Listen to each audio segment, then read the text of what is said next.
The war with Mexico. Main idea: the United States expanded its territory westward to stretch from the Atlantic to the Pacific coast. Why it matters now. Today, 1/3 of all Americans live in the United States. That was added in 1848. Terms and names: James K. Polk, Manifest Destiny; Zachary Taylor, Bear Flag Revolt; Winfield Scott, Treaty of Guadalupe Hidalgo; and Mexican Cession. One American story. Henry Clay sneered, "Who is James K. Polk?" Clay had just learned the name of the man nominated by Democrats to run against him for president in 1844. "A mistake," answered Washington insiders. News of Polk's nomination was flashed to the Capitol by the newly invented telegraph machine. People were convinced that the machine didn't work. How could the Democrats choose Polk? A joke. Polk was America's first dark horse, a candidate who received unexpected support. So dark horse is a candidate who receives unexpected support. That should be highlighted. The Democrats had nominated this little-known man only when they could not agree on anyone else. Still, Polk wasn't a complete nobody. He had been governor of Tennessee and served 7 terms in Congress. Polk was committed to national expansion. He vowed to annex Texas and take over Oregon. Americans listened and voted. When these votes were counted, Clay had his answer. James Knox Polk was the 11th President of the United States.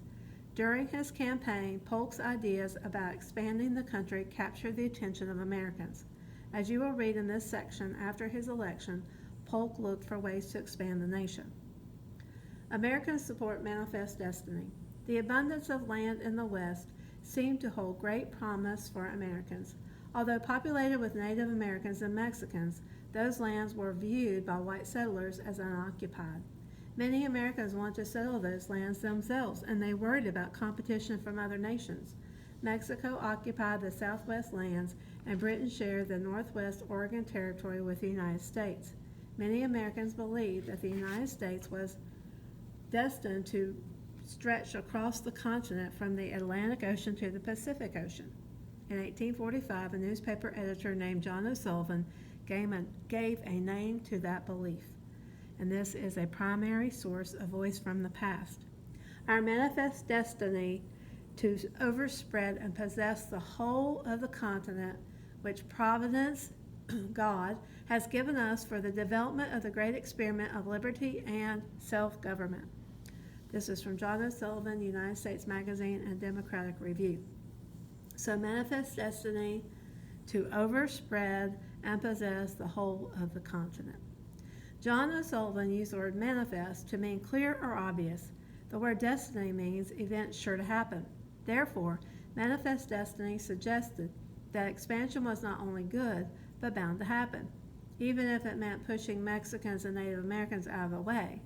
After Polk's election in 1844, manifest destiny became government policy.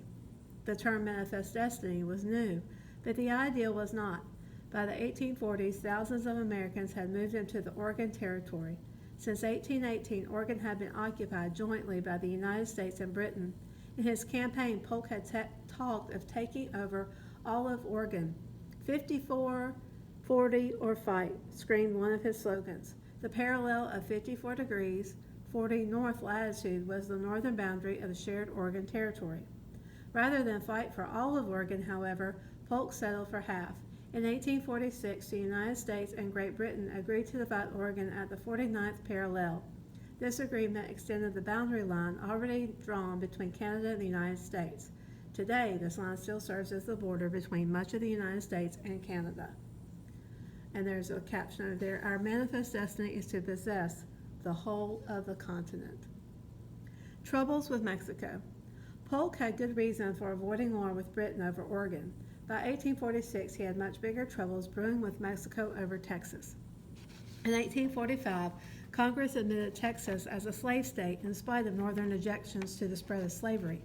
However, Mexico still claimed Texas as its own. Mexico angrily reviewed this annexation as an act of war. To make matters worse, Texas and Mexico could not agree on the official border between them. Texas claimed the Rio Grande, a river south of San Antonio, as its southern border, and Mexico insisted on the Nueces River as the border of Texas. The difference in the distance between the two rivers was more than 100 miles at some points. Many thousands of miles of territory were at stake. Mexico said it would fight to defend its claim, hoping to settle the dispute peacefully. Polk sent John Littell, a Spanish-speaking ambassador, to offer Mexico $25 million for Texas, California, and New Mexico, but Littell's diplomacy failed. Believing that the American people supported his expansion plans, Polk wanted to force the issue with Mexico. He purposely ordered General Zachary Taylor, there's one of your bolded words, to station troops on the northern bank of the Rio Grande. This riverbank was part of the disputed territory. Viewing this as an act of war, Mexico moved an army into place on the southern bank. On April 25, 1846, a Mexican cavalry unit crossed the Rio Grande. They ambushed an American patrol and killed or wounded 16 American soldiers. When news of the attack reached Washington, Polk sent a rousing war message to Congress saying, "Mexico has invaded our territory and shed American blood upon American soil." 2 days later, Congress declared war. The war with Mexico had begun. Thousands of volunteers, mostly from western states, rushed to enlist in the army. Santa Anna, who was president of Mexico, built up the Mexican army. However, Americans had mixed reactions to Polk's call for war. Illinois Representative Abraham Lincoln questioned the truthfulness of the president's message and the need to declare war. Greg Saunders, come to the main office. You have a visitor. Greg Saunders, come to the main office. You have a visitor. Northeasterners questioned the justice of men dying in such a war. Slavery became an issue in the debates over the war. Southerners saw expansion into Texas as an opportunity to extend slavery and to increase their power in Congress. To prevent this from happening, anti-slavery representatives introduced a bill to prohibit slavery in any lands taken from Mexico. Frederick Douglass, the abolitionist, summarized the arguments, and this is a primary source as well, a voice from the past. The determination of our slaveholding president to prosecute the war and the probability of his success in wringing from the people, men and women, to carry it on is made evident. None seem willing to take their stand for peace at all risk, and all seem willing that the war should be carried on in some form or other. Frederick Douglass in the North Star, January 21st, 1848. Despite opposition, the United States plunged into war. In May 1846, General Taylor led troops into Mexico. Many Americans thought it would be easy to defeat the Mexicans and the war would end quickly, capturing New Mexico and California. Not long after the war began, General Stephen Kearny, a United States Army officer, and his men left Fort Leavenworth, Kansas, with orders to occupy New Mexico. Then they were to continue west to California. As his troops marched along the Santa Fe Trail, they sang songs like this one. Old Colonel Kearny, you can bet, will keep the boys in motion till Yankee land includes the sand on the Pacific Ocean. 6 weeks and 650 hot and rugged miles later, Kearny's army entered New Mexico. Using persuasion instead of force, he convinced the Mexican troops that he meant to withdraw. This allowed him to take New Mexico without firing a shot. Then Kearny and a small force of soldiers marched on toward California, which had only 8,000 to 12,000 Mexican residents. The remaining force moved south toward Mexico. In California, Americans led by the explorer John C. Fremont rebelled against Mexican rule in the Bear Flag Revolt. Highlight that. They arrested the Mexican commander of Northern California and raised a crude flag showing a grizzly bear sketched in blackberry juice. The rebels declared California independent of Mexico and named it the Republic of California. In the fall, United States troops reached California and joined forces with the rebels. Within weeks, Americans controlled all of California.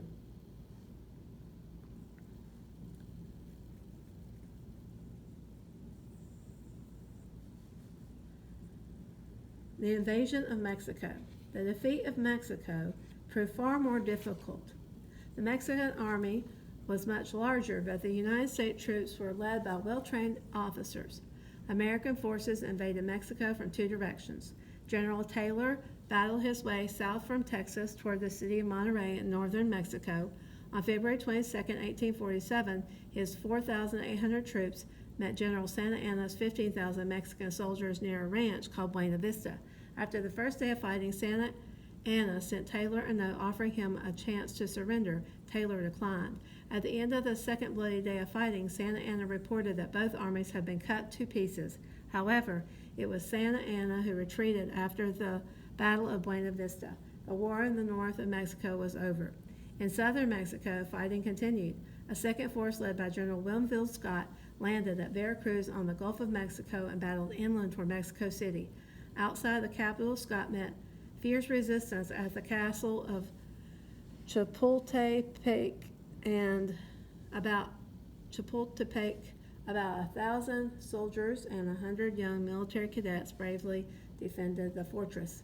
Despite their determined resistance, Mexico City fell to Scott in September of 1847 as he watched a Mexican officer sighed and said, "God is a Yankee," meaning God is with the North.